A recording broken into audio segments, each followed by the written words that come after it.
let them know, give them a 30-day notice. There's no penalty within 30 days. There's no penalty. And my second question is, where's the 16,000 extra dollars coming from?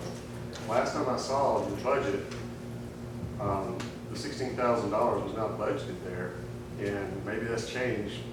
I don't know, because it's not on the website still. They know for it, yes, it's important.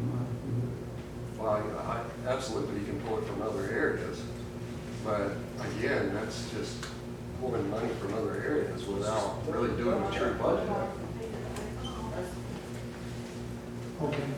If we change a contract, do we have to go, can we go 60 days, 90 days? Yeah, try out period. Just to try, do we have to sign on for a year? No, it'd just be come in and that's fine. The contract says a year, right, Sam? Yeah. On 1 year contract. But the same goes with that. We have to notify them within so many days also to terminate.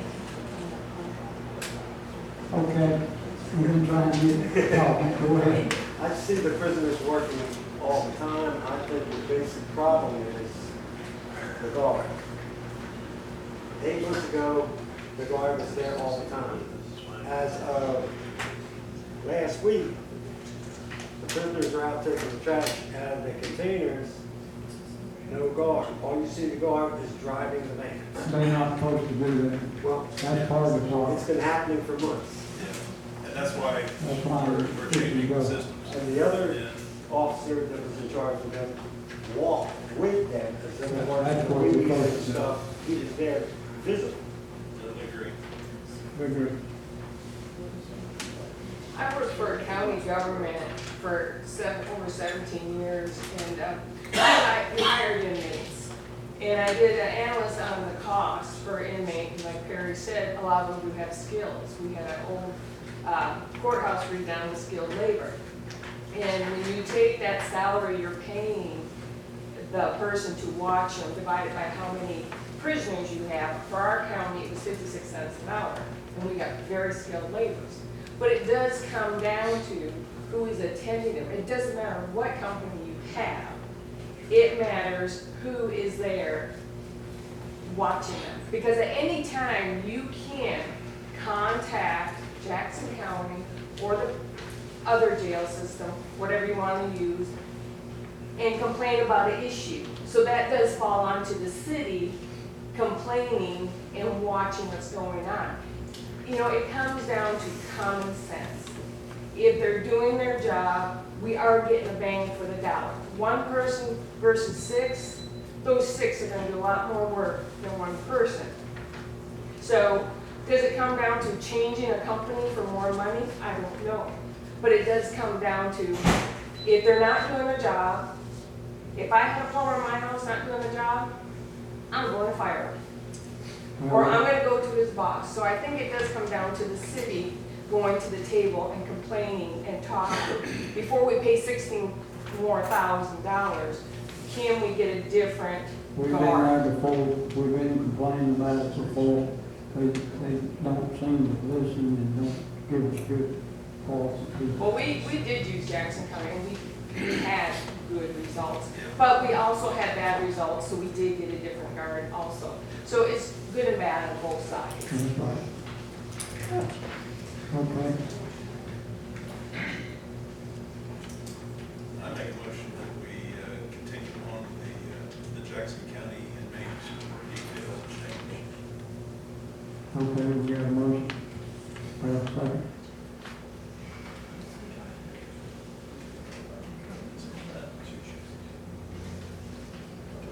We have a second. We through. I'll just move on. Okay, next is our RFP for the audit services, and like I said from last Thursday, we have 2 proposals from 2 different firms. One is Bates, Carter and Company, and the other one is Rushton and Company.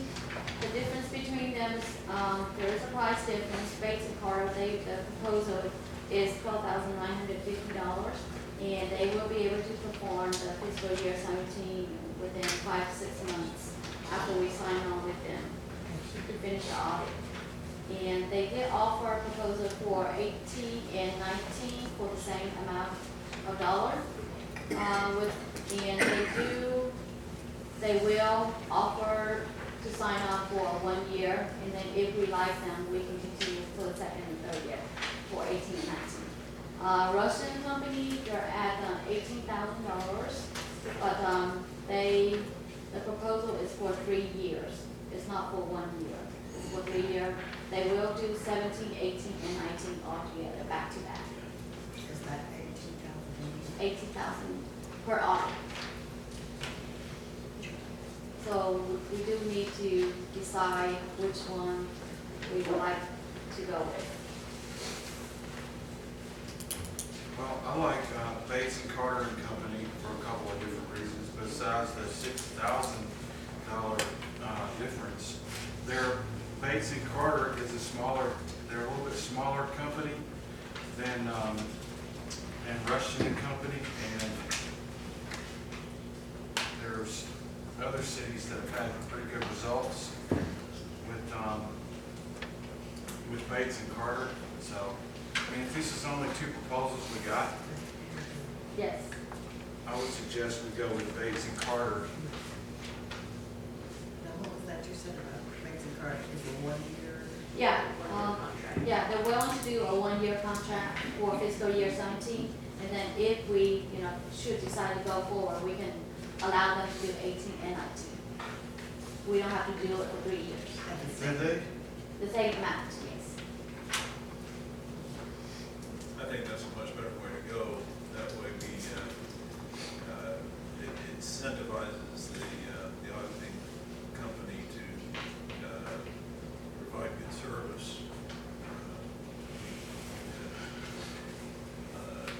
Probably what you think. Yeah, if we go with them, then if the services is, up to our standard, then we can continue with them, or we can just terminate them, just do that 1 year. So did you make I didn't suggest it, but I will make a motion that the city chooses Bates Carter and Company to do its 2017 audit. Okay, we got a motion, we have a second. I'll second it. Okay, all in favor? Okay, all right, Next on item is the options of purchasing wholesale water. And last Thursday, we talked about, we have been talking with the city of Weimar to try to see if they can sell us some water for a better wholesale rate than what we're paying with the county at $5.05. So we need authorization from council to go in and authorize the mayor to authorize the staff to start negotiating the price with the city of Weimar for the wholesale water rate. And they did mention that they will be providing us with a better rate than the $5.05 per thousand gallon. And that will come back to us for approval, is that correct? Yes, it's not any commitment at this point, it's just working with them. the way I understand, just give permission to start work on it. Yes, just permission. Questions? So you need a motion to give us a mayor Yeah. commission Yes, to work on this? yes, just to work on it. I'll give that motion. Okay, we have a motion, we have a second, I'll second it. we have a second, all in favor? Okay, The first reading of the small cell ordinance. This session of the General Assembly passed a law that basically will allow the companies to install what are called small cell wireless devices on telephone poles, decorative poles, et cetera, in your right of way without having to negotiate a franchise agreement or anything else. Statute sets out what's required for permitting, it sets out the maximum fees they have to pay per pole, whether it's, it does allow, if there's gonna be a street widening or anything like that, you give the provider notice and they have to either move their device or move the pole, depending on whether they installed it or whether they installed it on an existing pole effect on October 1, and so we need to have this ordinance in place. We really don't have any choice. They're authorizing it. We just have to have some way of, some control. The only control you have is to have this ordinance.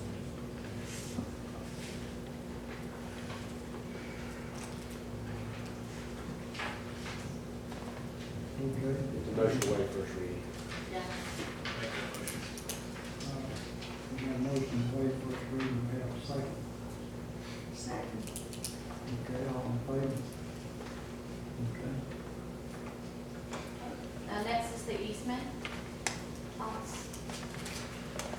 Give a little bit of history, back in the 1960s, when the city installed sewer systems, the system on Second Street was done in such a way that the system was installed across the yard that was 277 Second Street. That's currently the place where Ms. Lyle lives. She did not live there at the time. Lyle didn't live there until the 70s, I believe, late 70s. At that time, the facilities were already in. It was not a service line, it's the city's sewer collection line.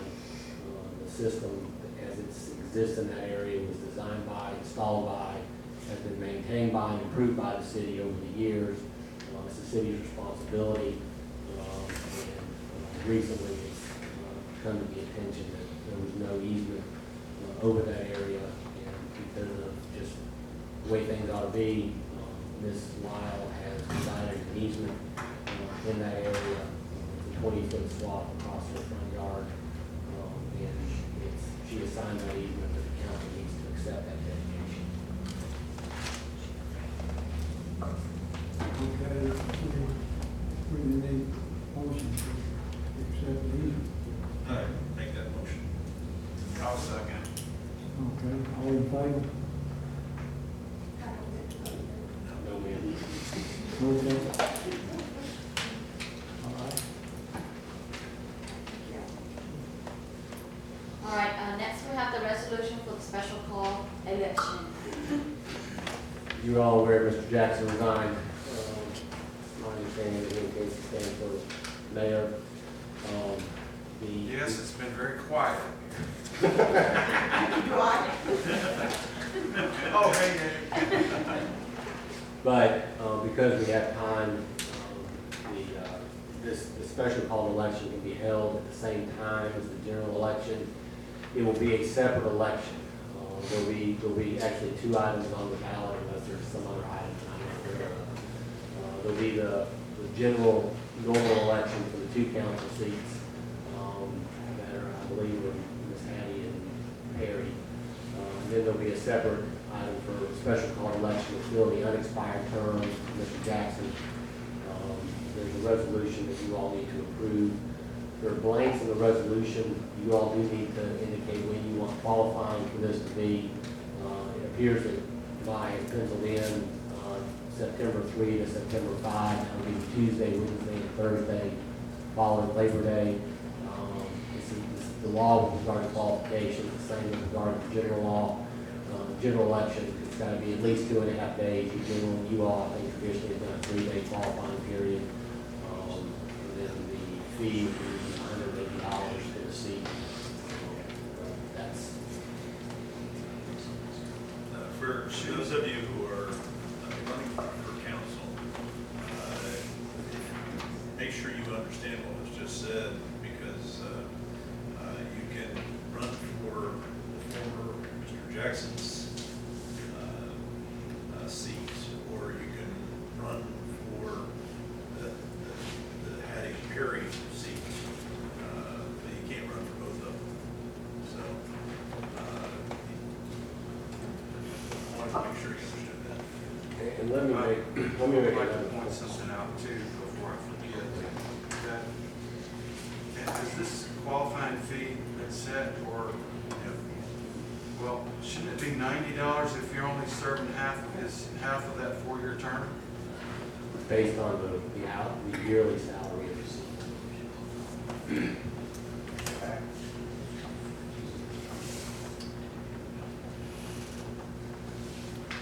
Okay, go ahead, Tom. The other point that I was gonna make is that whoever the candidates are for those seats, especially the special call election, need to make it clear to the people they're asking to vote for them that it is a separate election. The Gwinnett County School Board many years ago had a situation where they had to fill an unexpired term. But because of the way their charter was, they were filling an unexpired term that only lasted 2 months, and then the new term started, and different people won those different elections. And so Mrs. Root served for 2 months, basically, I might add, but another person won the full term. So whoever that is, please make that clear. If the city administrators, make sure that all the qualifiers are contacted, in the next day or so, so that they can make decisions. Okay. Okay, we're moving on to citizens' concerns. Did we actually, Need to vote. Oh, yes, sorry, we need to vote on it. Who made the motion on? I make the motion that we go with that form, the dates that Maya's already put in it. We have a second. Okay. We have as far as the special election, see that, it's a resolution. Yeah, which form do you have? It's the resolution, Yeah. it's a But resolution. she has the dates filled in on her. When you get The one you dates- guys have has a blank spots. Say the dates again, The please. the qualifying date is like 2.5 day, which is September 3rd, 4th, and half day on the 5th. And that's after Labor Day. And the hours will be 8:30 to 4:30 p.m. on those 2 days, and then 12 o'clock on the third day. So that's my motion. Okay, we have a motion. I have a question. Okay, go ahead. Have you contacted Monica Franklin to see whether or not you can just run this, the entire election concurrently so that it Yes, doesn't we cost so have much? talked to her, and Talk this to is her, from Mine's her. talked to her, and Terry's talked. This is from her. Okay, I'll second Peter's motion. we have a motion and a second, all in favor? Okay. Go to citizens' concerns. Joe Piper, you come up. He's going to talk about code enforcement and citizens' trust. Good evening. How are you? Joe Piper, 459 Calvin Lane, here in Statham. First off, I want to appreciate the fact that people are actually using the microphones. It's a lot easier for people like me that can't hear very well. But as far as the code enforcement, I want to thank you for doing the right thing, Mayor Bridges. I think we ought to give the Veritas the opportunity for at least, I would think, 2 years, but a minimum of 1 year, so that they can do the job, and if they can't, we have the ability through the council to put the checks and balances on them and question them. So, but it's very important, I think, for our government, no matter what level, when they make a decision, that they stick with it on behalf of the citizens, so that the citizens know, right or wrong, agree or not agree, that they can count on the fact that it's been decided, now we live with it, until we can change it. So, that's about all I have to say. I want to thank you, and have a good evening. Thank you. Okay. We have Catherine Thorburn. She's talking about the public correction. So, public corruption as it has to do with code enforcement, you would be needing to hire somebody of the utmost ethical character, and given the fact that your last code enforcement officer is currently suing the city for, I believe it was $10 million, if that's correct. I think that's the last number that I saw. So they're in the process of suing the city, as you all are well aware. Many people in the town are not aware of that. Public corruption, what else is it? Have we received any lawsuits? You have received the anti-alignment notice, and you received it quite a while ago, and you're all well aware of it. Randy? Not Randy. Your last code enforcement officer was Carol Amos, as you also know. So again, back to what is public corruption? Public corruption is when a city official or a government official uses public funds to fund something that benefits them personally, Mrs. Lyle. And I think that you're very much aware of what I'm going to talk about tonight, you and Mr. Bridges. The things that Mr. Mitchell spoke about a moment ago about having to do with your easement are a well-crafted lie. Essentially what happened with your land is you've been having problems with your sewer system. You demanded that the city put in a newer sewer line for you. And because you chose not to have a new lateral line put on your home that ran to the new sewer lines that were installed in 2005 and 6, you believed that it was your right to have the city connect you to that new sewer line without a tap fee, without having to pay for your own sewer lines, and also the city paid to put grass on your land. You're wrong. No, I'm not wrong. Yeah, you are. No. You're wrong. And a driveway, half of a driveway. Well, the documents say otherwise. And, No, they don't. yeah, they do. No, they don't. I'm gonna talk now. Thank you. At any rate, the bigger thing is if you did not understand that that wasn't your right to demand that, the fact is, once you were told that you could not demand that, you demanded it anyway. And the mayor enforced that. That's a fact. Now, you can call it wrong if you want to. This is currently a cover-up of the easement so that you don't have to pay for what was done in your property. There is nobody else in this town that is getting a free sewer line. I myself had a new sewer line put in on a property that I owned not very long ago, and they presented me with a bill of almost $10,000. It's a lot of money, and that didn't include a driveway like you got, or grass, or demanding even that the city pay to water your grass. I don't know where your entitlement ends, frankly. But I would suggest that the city not try to do a cover-up and make this right before you're out of office, Mr. Bridges and Ms. Lyle. I would suggest that you do that by the end of the month, because these are criminal actions. May I address you? You may, and I'm gonna sit down. Okay, I moved there in 1977. That sewage line was put in the early 60s. Yep.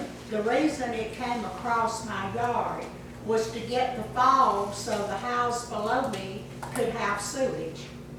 I don't know if you know it or not, honey, but crap don't run up the hill, and that's why the line is. I know 100% of this, and your neighbor is not getting a new sewer line, is she?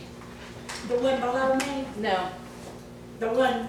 Any of them? How about any of Oh, them? yes, they took that part of his driveway and ran all the way to his cleanup plug because raw sewage was backing up in his house.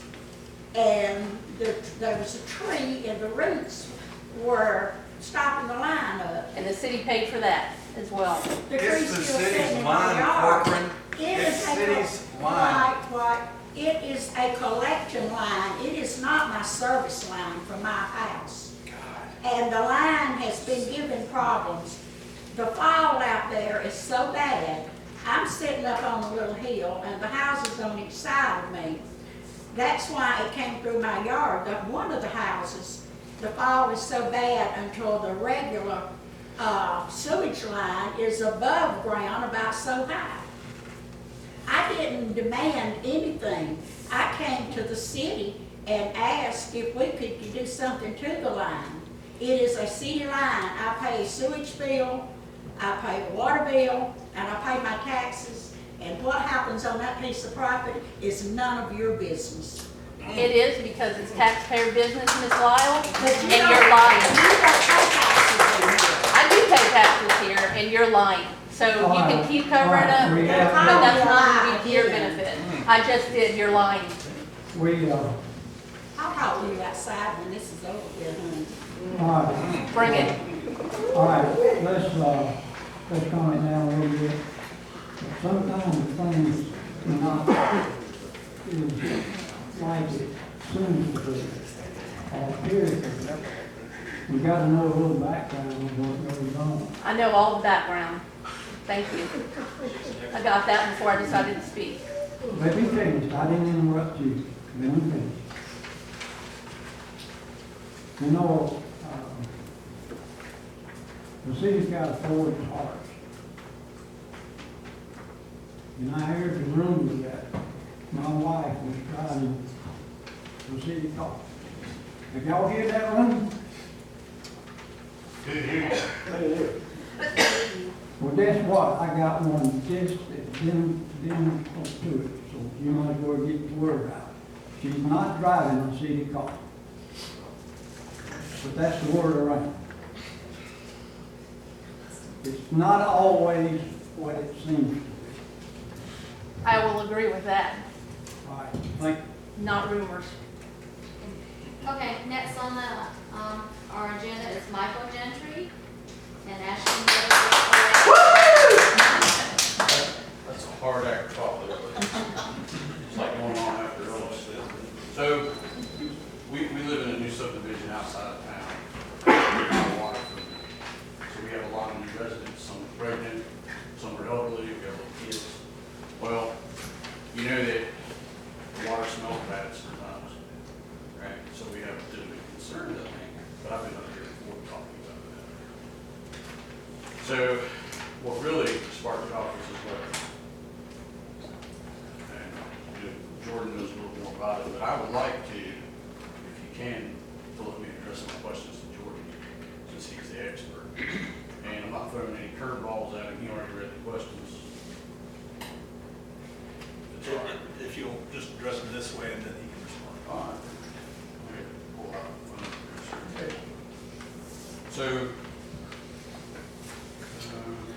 So how often is our drinking water tested for E. coli, total coliform, I guess that's how you say it? In fact, Jordan, would you be comfortable coming up here? Come on up, Jordan.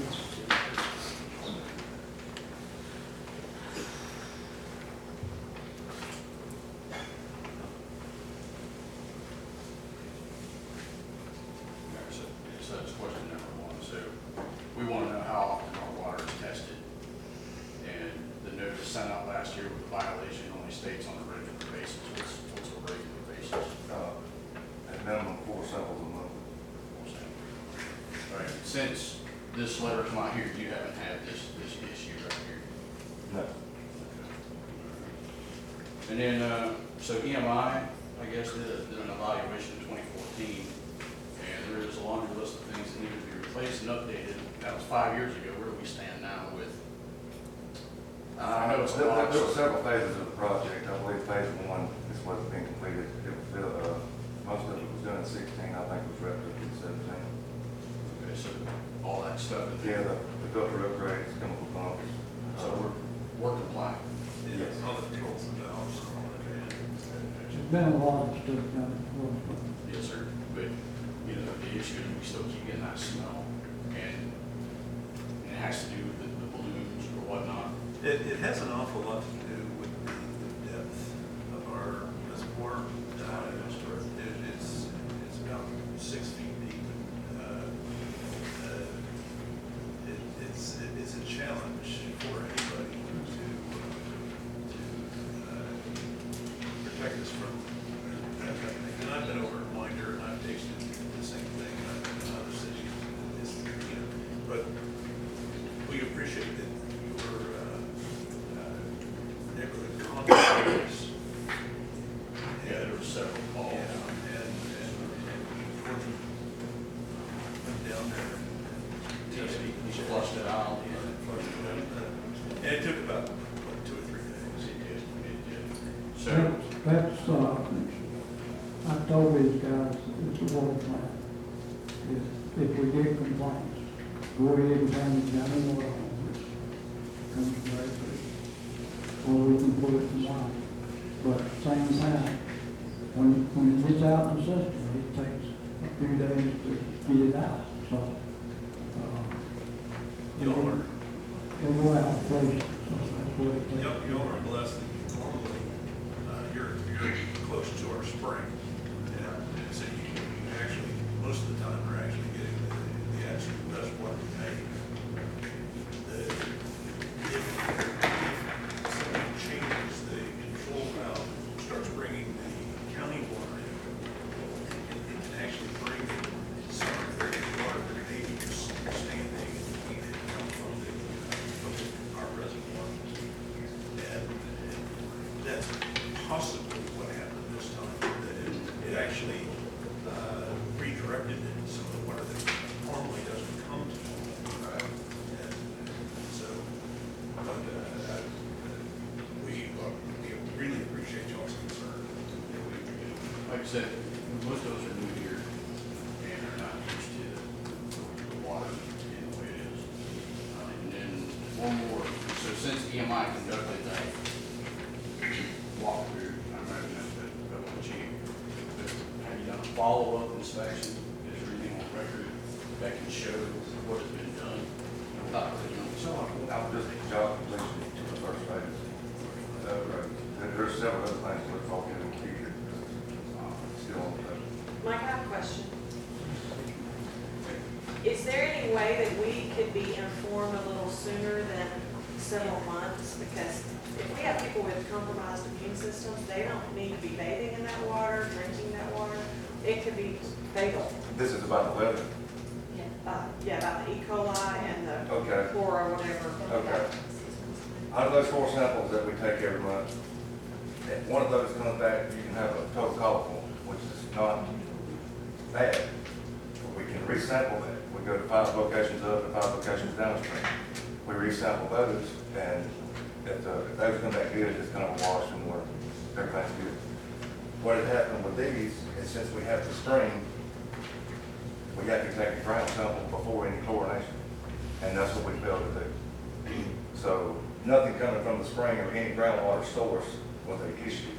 It was we did not pull those samples to take the total coliform samples. And the EPD started enforcing this, really come down on us in 2018. That was the first letter we had. So now we know to do that as a follow-up to those samples. So how long does it take us to get notified if we have bad water? Well, from our